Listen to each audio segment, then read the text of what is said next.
तो गाइस समझ जाते हैं कि दंतेवाड़ा, तो ये वाले गाड़ी में जाते हैं। समय देखा जी, अभी बजा थे 11:10। हमारा फिर निकल वो संगवारी हो। अभी जस्ट हमारे घर का ले निकले हो और ध्यान कम बड़े सांप देखे हो और सावन के महीना में। तो चलो चलते हैं, वीडियो में बने रहो।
पाँचा भी तक अच्छे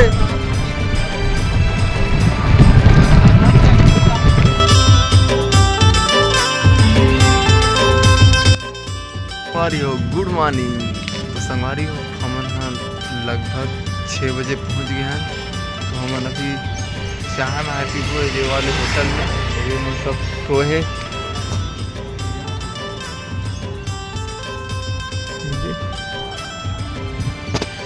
चलो संगवारी हो चाय बनिस तो नहीं बनिस, पूछता था ये वाले होटल में। फिर चल गो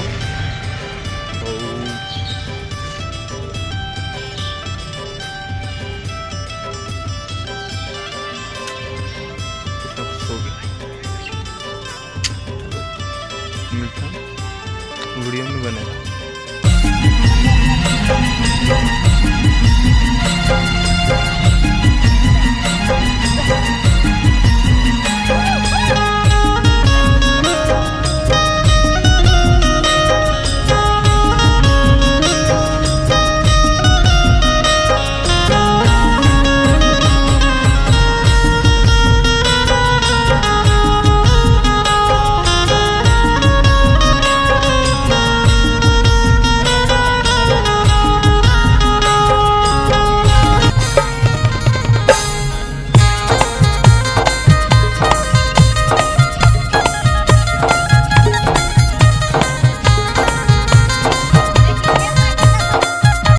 नमस्कार, जय जवाहर, जय छत्तीसगढ़। संगवारी हम फाइनली पहुंच गए हैं दंतेवाड़ा। तो चलो आगे की सीन दिखाता हूँ, वीडियो में बने रहो।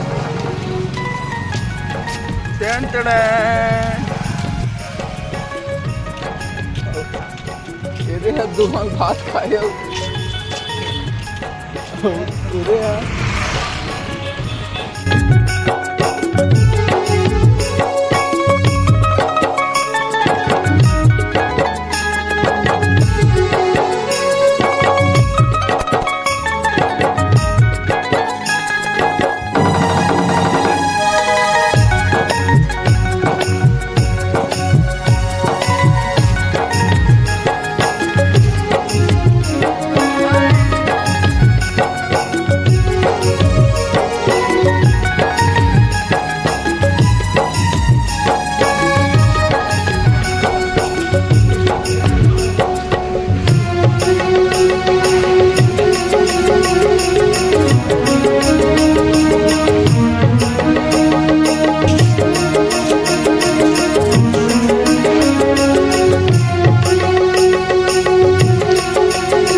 कर चला थे नारियल मारियल लेवई।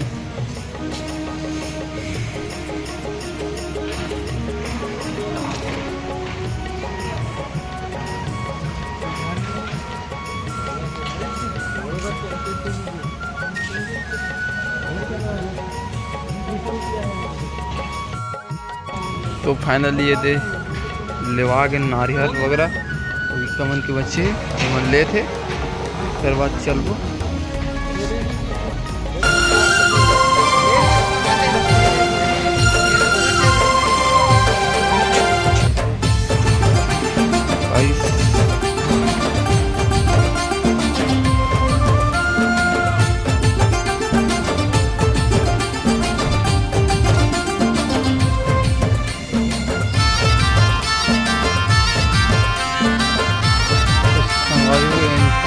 करत अभी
अरे बाबा जय भगवान।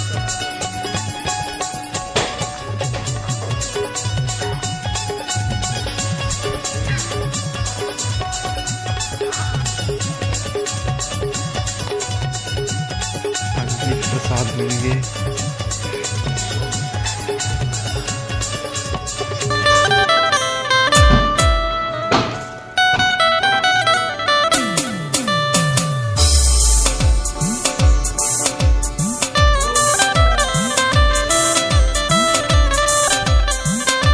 दर्शन हो गए। अब चलो संगवारी हो जाओ,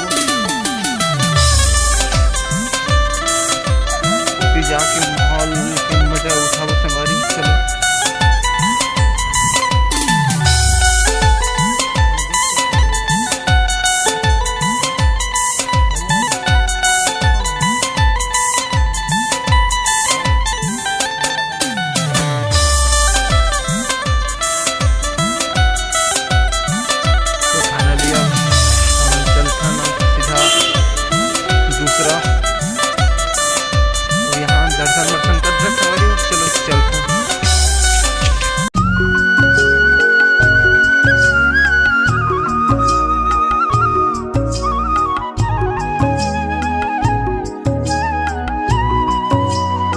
संगवारी हो हमन फोटो खोजे बर चल दे हन। अब एको थन फोटो नहीं मिली से दिमाग खराब हो गया। अब सीधा घर जाओ दादा, दूसरा जगह घूमबो ते बने एक फोटो मोटो चक्कर में नहीं रहा नहीं पोरवा हो। चलो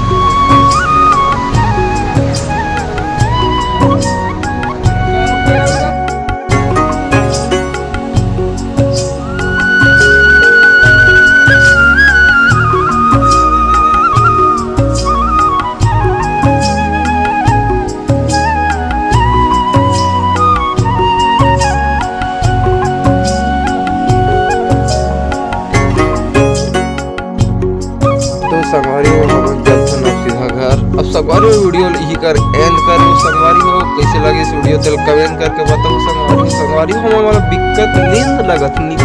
चलो bye bye, tata, love you.